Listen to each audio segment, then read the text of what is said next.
Good day. This is Theodore Waters, and this presentation is about empowering ELLs through photography journaling, exploring the impact of multimodal learning on language development and cultural expression.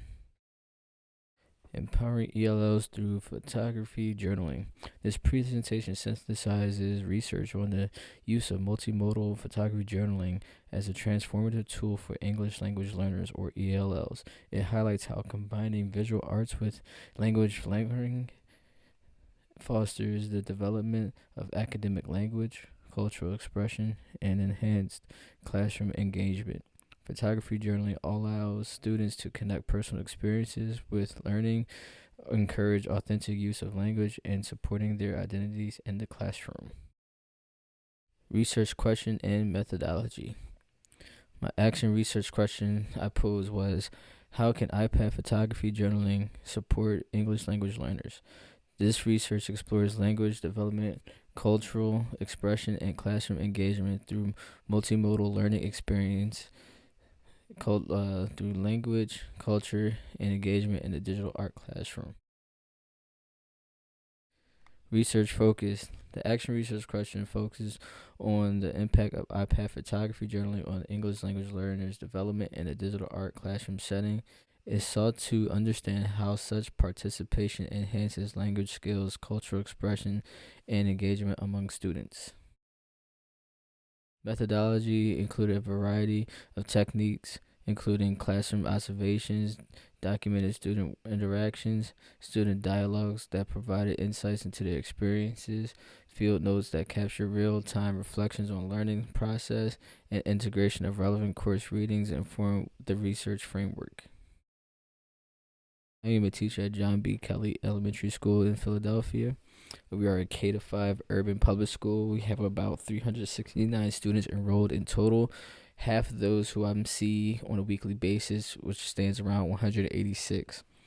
100% of our students are actually economically disadvantaged, which means their families participate in state and or federal public assistance programs. And we do not have such a large ELL population. We only have about 1%, which comes out to about 3, maybe 4 students. But the ones that we have are 1 Spanish speaker, 1 Haitian Creole speaker, and 1 French speaker. Key outcomes identified. So what we want to do is development of academic language, where students demonstrate significant improvements in academic vocabulary, using terms related to photography such as intentional and perspective in their discussion and reflections. Affirmation of student identity. Students express their cultural backgrounds through their photographic choices, linking personal memories to assignments, which validate their identities in the classroom. Increased engagement. Engagement levels increase as students interacted with various photography stations using multiple modalities to explore concepts and collaborate with their peers. Bridging the language gaps.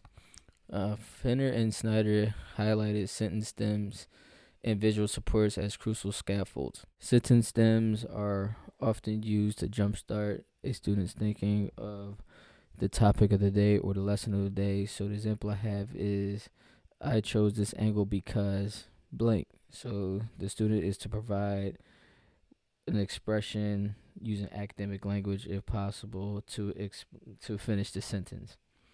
Also, bridging the language gaps uses visual support such as anchor charts, as well as examples of whatever the lesson might be. So for my lesson was photography, so I showed professional examples of photography. That way we can have a discussion surrounding it. What do we see? What do we notice? What do we wonder? What do we think? Do a couple sentence stems to once again start that student's thinking. And also peer discussion. So after we look at these photos at tables or in small groups, we take the time to discuss them, walk around the room, check and see what's being talked about, point out things as they go along, and set a timer. Once the timer's up, we all share out to the classroom to see if there's anything common amongst the students or something that somebody over here noticed that somebody else on the other side of the room did not see or did not notice, and kind of bring it together, create a nice classroom community or surrounding photography. Here I have several examples of the anchor charts I use for this lesson. Um, Nothing too crazy. One thing you have to keep in mind is that students love color. They love things that pop. They do read the things that you put around the wall, from the biggest to the smallest things. If they can read it, they will read it. They will read it before you even point to it. So I know that for a fact. So anchor charts work. So we have think like a photographer has a couple, not so much sentence starters, but actual questions they can ask themselves before or after or while they're taking their pictures. The next one is several of the keywords that we have used and went over, like focus, frame of perspective, and intention. And the last one is somewhat of a mini poster. Just say, hey, to get great photos, follow these 4 things, and you got it. So, cultural expression through photography. So, according to Carey, students bring cultural and linguistic assets into the classroom that should be seen as resources, not deficit. Always keep that positive mindset. Etch out the deficit thinking, because it not only brings yourself down and your ability to teach, but it also carries out to the students, and they can pick up on that. Be careful with your words. So, cultural expression through photography. So we have meaningful subjects. So students choose personally significant items to photograph. So if I have an item with 5 things, they might see that 1 or 2 that they might have at home. They might play it with a cousin, a brother, or reminds them something that's unique to them or something that they relate to. We also have identity validation.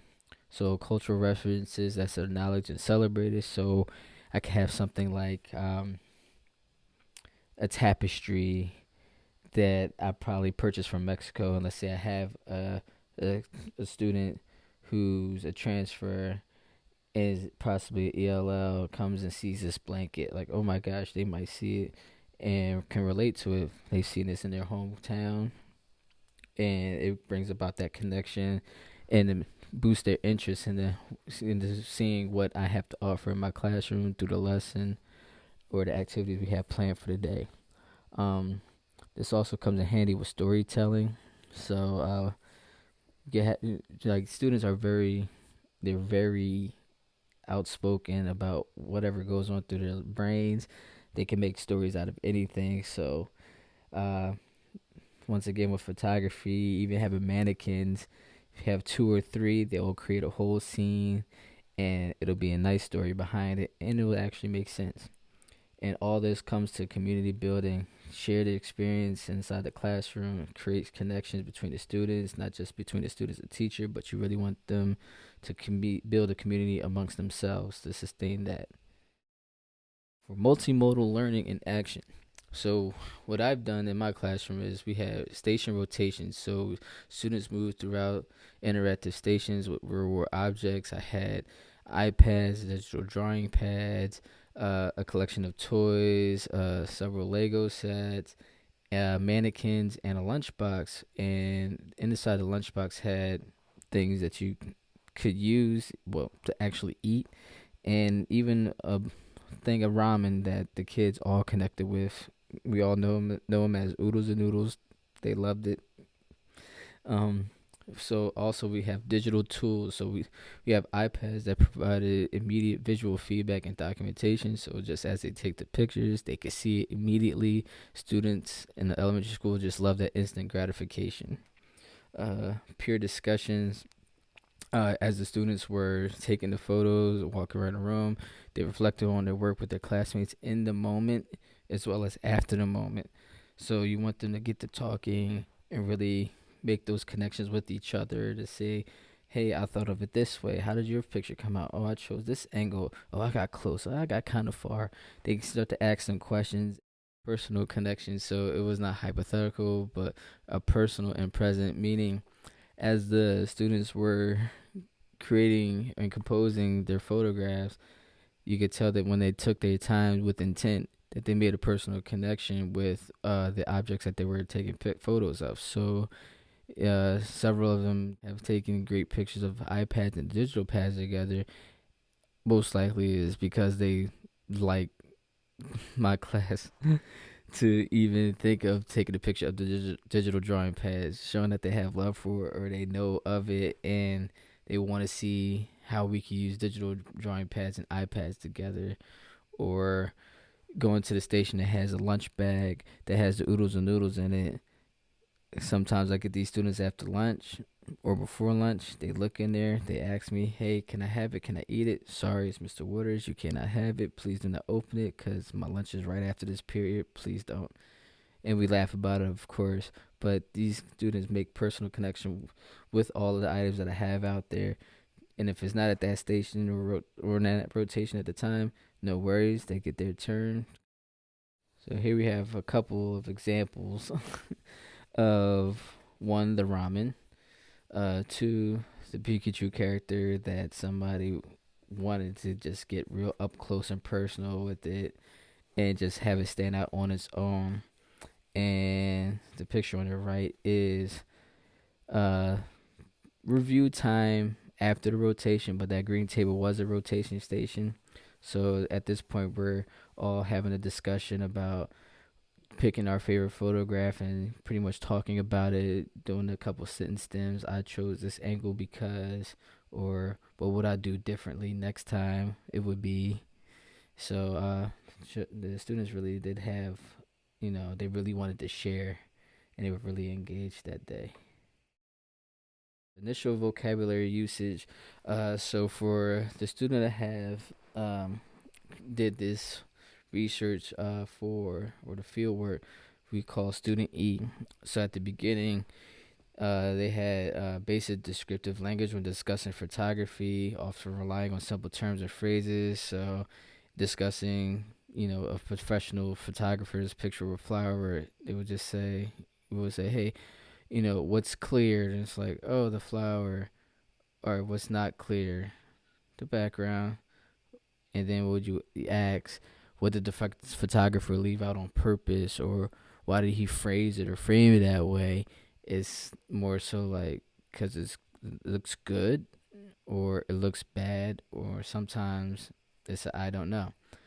But as he engaged in iPad photography journaling, he transitioned to using more of the vocabulary that I introduced, such as it being intentional, framing, is it sharp, blurry, perspective or angles. It just shifted.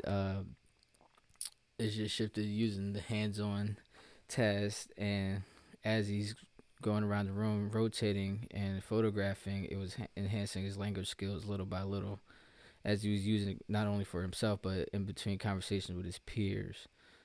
Growth through experience. This case exemplifies the theory by Carey, which argues that language acquisition is significantly improved when students are involved in experiential learning, meaning as using these multimodalities, that if it's more tactile, you can take more risks. Student E's development proves that interaction with real-world concepts through photography not only enriches vocabulary, but also fosters deeper understanding and application of the language and context.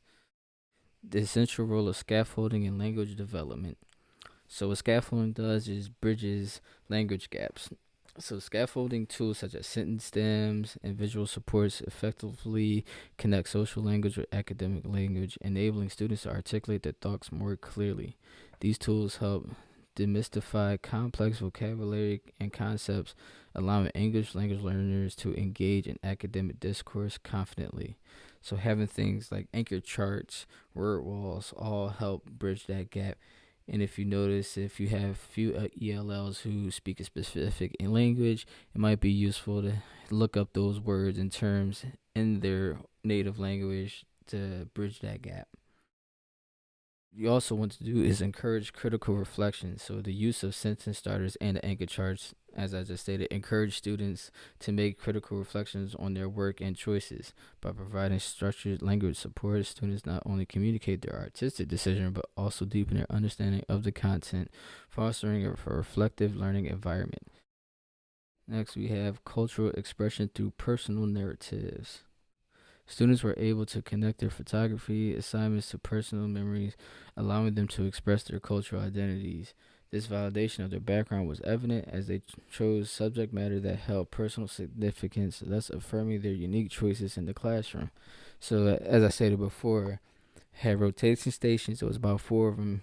Each station had something that these students could relate to, whether it was the color green being one of the school colors and colored pencils. One other station was mannequins. Another station was iPads and digital drawing pads. I switched it up from having a Lego build station and a lunch bag station that actually had lunch with the ramen. So making those connections through the assignment kind of helps them express themselves with their cultural identities, how they connect with the objects, and really get the best out of the photography session. Now, engagement through multimodal learning. Right here shows a timeline that illustrates the progression of student engagement as they navigate various multimodal learning experiences in photography. So this is pretty much what happened in my class. So first, students engage with foundational photography concepts through hands-on activities at multiple photo stations using iPads to explore framing, focus, and perspective. Session 2 or day 2. During photo review sessions, students reflected on their favorite images, enhancing their vocabulary and critical thinking through peer discussions. So they actually sat down, selected their best of the best. We had a open discussion about it. Next, students collaborated at the stations, practicing photography techniques while articulating their creative choices using structured language supports. So this time around, they went back around for another rotation, asking themselves this one question of what would I do differently this time around, as well as keeping in mind framing, focus, perspective, and doing everything on purpose or with intent. Next, we have visual supports such as anchor charts, vocabulary cards were utilized, aiding students in articulating their thoughts and enhancing engagement through visual learning. Now, as I said before, these anchor charts and vocabulary cards or words that you have around the room, around the wall, the students will continuously look at it.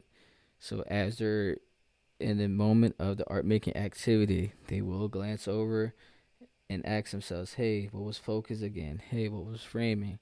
So forth, so on. What should I be looking for? What do I need to have a great photo? Oh, there's the anchor chart right there. It keeps them going, keeps them moving, keeps them learning. And lastly, students selected meaningful objects for their photography, fostering personal connections and cultural expressions with significantly increased engagement. So, in other words, I didn't have them around the room photographing random stuff. This random quote unquote stuff was actually things I had to think. What would a student want to take a picture of? What was somebody from kindergarten to 5th grade? What will pique their interest? Come to find out, I picked the right amount of things to spread around the room for them to get around and create art with photography. We have multimodality implications. So we're going to start from the bottom up. We have experiential approach. So we boost in participation and comprehension, once again through the hands-on task, really having something tactile through modeling to show them and say, hey, if I could do this, I'm showing you, you could do this as well. Try this, try that. There's no wrong answer. Just get them working, get the thinking, get the creativity flowing. So above that, we have cultural responsiveness, so increased risk taking and communication through how they connect with the objects. There's no wrong answer. No two people are the same.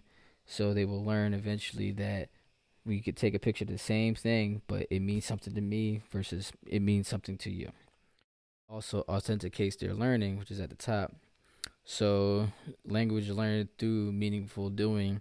In other words, as they're describing how they connect with these objects or with these photos, they're encouraged to use academic language that we run over. So such as focusing, such as perspective and framing and defining it as they're discussing their photography. Multimodal learning stations, which we had used. So we have verbal expressions, discussing choices and sharing stories. The choices of what they've taken the pictures of, and a lot of them had a reason as to why and their connection with it. We also have visual exploration, so they analyze the images and perspectives, not only of their own, but of those around them. So we have the time to pick that one photograph. They will all look around at each other to see who picks what. Some may follow, some may not, and that's perfectly fine as long as they find that one photograph that highlighted framing, focusing, and perspective. And also, key thing really is the physical interaction. So, handling the cameras or the iPads in this case, and modeling techniques. So, before handing out the iPads or cameras, the one thing you want to do is go over a quick safety drill, or go over how you handle the equipment or the cameras, how you hold it, make sure it doesn't drop. If you want to get this type of angle, this is how you hold it. Also go over some of the functions, zooming in, zooming out, just so the students know what's expected of them as they're going around, making sure nobody isn't too lackadaisical with handling the iPad or cameras when we get to that stage. Implications for teaching. Use authentic experience-based tasks. So activities like photography and art provide meaningful context for students to practice academic language in ways that resonates with their experiences. Meaning, if you infuse vocabulary with the art activity and art learning and art making process, as the students are engaging in the art making process, or even towards the end of on a reflective stage, since they've been introduced to certain terms or keywords, you will want to repeat those throughout the lesson. And as they're going about, you will slowly start hearing them recite these words and know what they mean. And towards the end, as they make a reflection about their experience, they actually use these words. Offer multimodal support, so we incorporate visuals, gestures, and real-world materials to support language acquisition to enhance students' understanding of content. So in my classroom, we use iPads. All the students are aware of iPads. They're everywhere. They have them at home. So just to be able to see them in school and actually use them, I admit blows their mind. But as well as you have to model and have them understand that we're not using it as playthings. We use these for the sake of photography and learning photography, and also helping us get down what these key terms mean and actually use them. Also, what you want to do is honor cultural identity, so allowing students the freedom to choose topics that resonate with their backgrounds, fosters a sense of belonging and validates their voices, and also adds to the class community. Every student has a voice. Um, if you give them, the freedom to just choose topics, that you could be in agreement with as a teacher, and you come up with a lesson plan for it, by all means, implement it. It gets them all engaged. It'll say like, hey, this teacher values what we have to say, what we would like to do. He's giving it a shot. I hope this goes well, and it makes them look forward to coming to the next class to see if we even are going to do their idea. One more thing about scaffolding is that, of course, you should utilize it. So use structured tools like sentence stems and anchor charts to help students articulate their thoughts and engage in academic conversations. Those sentence starters will help you with the academic conversations. If you try them before getting to the lesson, you will see a huge difference when you get to the end of it after they practice. One important factor is try not to rush. Slow down for deeper learning. Provide sufficient time for students to explore, reflect, and engage with the content, enabling deeper understanding and retention of language concepts. If you rush, they will not retain those concepts. It will get lost trying to figure out what the first one was. Take your time. There is no rush. If you plan a lesson that's supposed to be 2 weeks and it goes over to 3 or 4, it is perfectly fine. Just in case you're in a school district that requires you to submit lesson plans, just make sure you just submit them, keep them up to date. If the principal comes by, just explain to them like, hey, just had to extend it. It's always fine as long as you have a plan. It is okay. And last but not least, create the collaborative spaces. So you need to encourage peer interaction and group work to create a supportive environment where the students can communicate and learn from one another. So it takes the burden off the teacher after teaching to get the students to become the teachers of each other, take accountability for each other, adding to that classroom community, improving that environment, getting that deficit thinking out of the way so everybody's more positive and can see each other in a positive light and see everybody as equal. So one thing we want to do is we want to be creating spaces where ELLs thrives. So we want to see themselves, grow their voices, and share their world. So in my classroom, when we do the photography journaling, we want to create spaces for the students to bring their identities into the learning, not shun them out. Just be open to what they have to bring into the classroom, their perspective. We also want to use multimodal approaches to build their confidence in language and expression.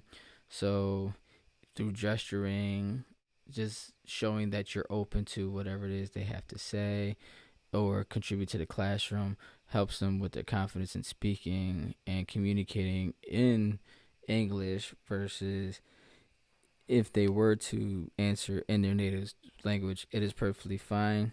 It's not looked down upon, but we see it as a positive because now we all have just learned a new word or a new phrase, which also helps us and them by sharing their world. So students conduct personal experiences to the academic context through visual storytelling. So they might see something around the room. So they might have like a specific story or heard that somebody's been to a place and they've been there too and they want to talk about it. Just want to be open to that. Impact of photography journaling on ELLs. This research highlights how photography journaling serves as an effective tool for fostering language development, cultural expression, and student engagement among English language learners. By integrating personal narratives into their learning, students are empowered to connect their identities to academic tasks, enhancing their educational experience and building confidence in their language skills. According to Carey, hands-on experiences coupled with language tasks gives learners the dual advantage of comprehending content while using language. Comprehending content meaning learning photography through the criteria of framing, focus, perspective, and using intention when selecting your photograph, as well as using that language as they're moving around the room throughout the art making activity. My findings affirm that when we teach in ways that are inclusive, engaging, and responsive to who our students are, we don't just teach better, we teach in ways that help students thrive.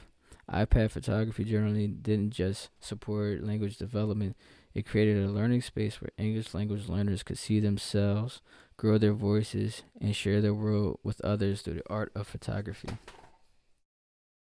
And that concludes my presentation. Hope you all enjoy it.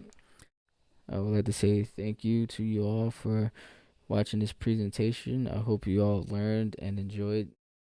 I'd also like to point out most of the photographs that you saw throughout this presentation were actually taken from the students at John B. Kelly in my digital art and photography classroom, as well as a few anchor charts. And it's just to show that we just don't learn theory, that if you actually put these into practice, you actually get the results and students actually learn and have a great time doing so. Thank you very much. See you around.